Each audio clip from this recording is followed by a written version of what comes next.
حضرت موج دریا بخاری کا مزار پرانی انارکلی کپورتھلا ہاؤس فلیٹس کی عقبی سڑک پر اے جی آفس کے بالمقابل کسٹم ہاؤس سے متصل دائیں جانب واقع ہے۔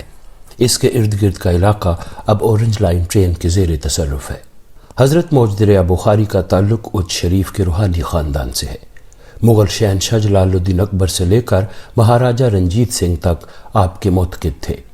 آپ کا مزار تقریباً 450 سال سے مرجع خلائق ہے۔ مزار کے اندر اور باہر احاطے میں بھی کئی قبریں موجود ہیں جو یقیناً آپ کے اہل خانہ، خلفاء و رفقا اور خادمین کی ہوں گی۔ آپ کا اصل نام میرا محمد شاہ تھا اور آپ موج دریا بخاری کے نام سے معروف ہوئے۔ آپ رحمۃ اللہ علیہ کا سلسلہ نسب کئی واسطوں سے حضرت سید حسین جلال الدین بخاری ثانی المعروف جہانیہ جہاں گشت سے ملتا ہے۔ حضرت موج دریا بخاری 1533 میں اچ شریف میں پیدا ہوئے۔ تذکرۃ الاولیاء میں لکھا ہے کہ جب شہنشاہ اکبر سے چتور کا قلعہ فتح نہ ہو سکا تو اس نے اپنے وزراء اور خادمین کے کہنے پر آپ سے دعا کی درخواست کی اور آپ کی دعا سے قلعہ فتح کرنے میں کامیابی ملی۔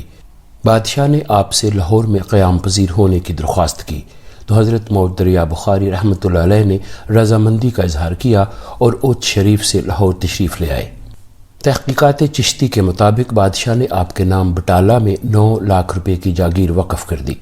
تاریخ لاہور کے مصنف رائے بہادر کے مطابق بادشاہ نے باکمال ارادت 2 لاکھ روپے کی جاگیر درویشان خانقاہ کے خرچ کے لیے دی تھی، جبکہ سید محمد لطیف نے لکھا ہے کہ جائیداد 1 لاکھ روپے کی ہے۔ کہا جاتا ہے کہ وہ فرمان جس کی روح سے یہ جاگیر حضرت سید میرا محمد شاہ رحمۃ اللہ علیہ کی نظر ہوئی تھی ابھی تک اس خاندان کے پاس محفوظ ہے۔ اس پر شہنشاہ اکبر کی تصدیقی مہر اور دستخط بھی موجود ہیں۔ جب آپ لاہور تشریف لائے تو آپ علوم ظاہری و باطنی کی ترویج میں مصروف ہو گئے۔ آپ نے یہاں درس و تدریس کا خاص انتظام کیا، درویشوں کے لیے مکانات بنوائے، لنگر خانہ قائم کیا۔ لاہور کے لنگر خانہ کے علاوہ آپ نے 2 لنگر خانے بٹالہ اور خان فتح میں بھی قائم کیے۔ جلال الدین اکبر کے دور حکومت میں حضرت بابا موج دریا بخاری رحمۃ اللہ علیہ کی بزرگی کا چرچا ہر جگہ پھیل چکا تھا۔ آپ کے پاس بہت سی جاگیریں تھیں۔ آپ نے اپنی جاگیروں کی تمام آمدن خدمت خلق کے لیے وقف کر رکھی تھی۔ آپ کو موج دریا کا لقب سخاوت اور خدمت خلق کی بدولت حاصل ہوا۔ قلعہ چتور کی فتح کے حوالے سے مغل بادشاہ جلال الدین اکبر، سید موج دریا بخاری اور آپ کے والد سید صفی الدین بخاری کا ایک واقعہ یوں بیان کیا جاتا ہے۔ کہا جاتا ہے کہ شہنشاہ اکبر نے 1557 میں ریاست میواڑ پر حملہ کیا۔ راجپوتوں سے ڈٹ کر مقابلہ ہوا۔ چتور کا قلعہ اپنی مضبوطی، گولہ بارود اور سامان حرب کے لحاظ سے اکبری افواج کے لیے آسان نہ تھا کہ اسے فتح کر لیتے۔ میواڑی راجپوتوں نے بہادری کے وہ جوہر دکھائے کہ اکبری افواج کے حوصلے پست ہو گئے۔ جب کوئی صورت نظر نہ آئی اور مادی طاقتیں جواب دے گئیں تو شہنشاہ اکبر نے اپنے خاص نمائندہ آستانہ اچ شریف حضرت سید صفی الدین بخاری کی خدمت میں بھیجا۔ جنگ کی تمام کیفیت بیان کی۔ شاہی نمائندے نے حضرت کے سامنے شہنشاہ اکبر کی درخواست پیش کی۔ حضرت نے دعا کی اور فرمایا کہ مولا کریم فتح عطا فرمائے گا، ہمارا فرزند سید محمد شاہ بھی موقع پر پہنچ جائے گا۔ چنانچہ ایسا ہی ہوا۔ 23 فروری 1568 کو جنگ ہوئی اور سید موج دریا کی طفیل فتح ملی۔ اکبر نے آپ کی زندگی میں ہی آپ کا روزہ تعمیر کروا دیا تھا۔ حضرت موج دریا بخاری حافظ قرآن، شریعت کے پابند اور صاحب کرامت ولی تھے۔ ناظرین، کرامت وہ خارق عادت کام ہے جسے اللہ تعالیٰ اپنے ولی کے ہاتھ پر ظاہر کرتا ہے، جس کا مقصد اس کی تائید یا اس کی مدد یا اسے ثابت قدم رکھنا یا دین کی مدد کرنا ہوتا ہے۔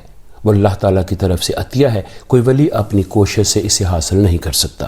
اولیاء اللہ سے منسوب کئی کرامات بیان کی جاتی ہیں۔ حضرت موج دریا بخاری رحمۃ اللہ کی ایک کرامت یوں بیان کی جاتی ہے۔ کہا جاتا ہے کہ حضرت میرا موج دریا بخاری ایک مرتبہ اپنی درسگاہ میں بیٹھے دینی تعلیم دے رہے تھے کہ ذمہ داروں کی ایک جماعت آ پہنچی۔ جماعت آپ کی خدمت میں حاضر ہوئی اور عرض کیا کہ ہمارے علاقے مزنگ اور گردنوا کا پانی بہت کھارا اور نمکین ہے، جس سے فصلیں برباد ہو جاتی ہیں، اس لیے آپ دعا فرما دیں کہ پانی شیریں ہو جائے۔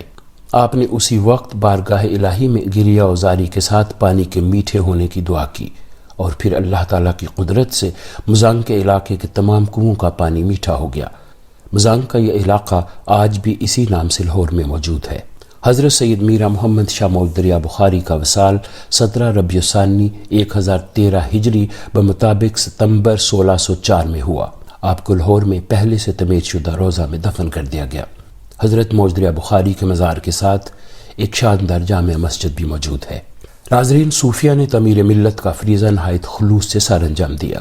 ان کی خانقاہوں سے متصل مساجد و مدارس سے دین اسلام کی ترویج و ترقی کا کام آسان طریقے سے ادا کیا گیا، جس کے سبب آج خطے میں کروڑہ مسلمان اللہ تعالیٰ کی وحدانیت، رسول اللہ صلی اللہ علیہ وآلہ وسلم کی رسالت اور اسلام کی صداقت کا علم بلند کیے ہوئے ہیں۔ انہی صوفیہ نے معاشرے کو رواداری، انسان دوستی، اخوت، بھائی چارے اور برداشت جیسے جذبوں سے آراستہ کیا۔ مزار اور مسجد کے درمیان ایک برآمدہ ہے۔ اس کی خاص بات یہ ہے کہ اس کے اندر برکت کا ایک قدیم درخت ہے۔ تعمیر کے دوران اس بات کا خیال رکھا گیا ہے کہ درخت کو نقصان نہ پہنچے۔ اس درخت کا تنا برآمدے کے اندر اور بڑی بڑی شاخیں چھت کے اوپر سے مزار کو اپنی باہوں میں سمیٹتی نظر آتی ہیں۔ اورنج لائن ٹرین نے جس طرح لاہور کے کئی تاریخی مقامات کے حسن کو گرہن لگایا ہے، یہ درخت نہ جانے کیوں اس کی لپیٹ میں آنے سے بچ گیا۔ ناظرین، اگر آپ کو یہ کاوش اچھی لگی ہو تو ہمارا چینل سبسکرائب، ویڈیو کو لائک اور شیئر ضرور کیجیے گا۔ آج کے لیے اتنا ہی، اس کے ساتھ ہی مجھے اجازت دیجیے۔ اپنا خیال رکھیے گا۔ خدا حافظ۔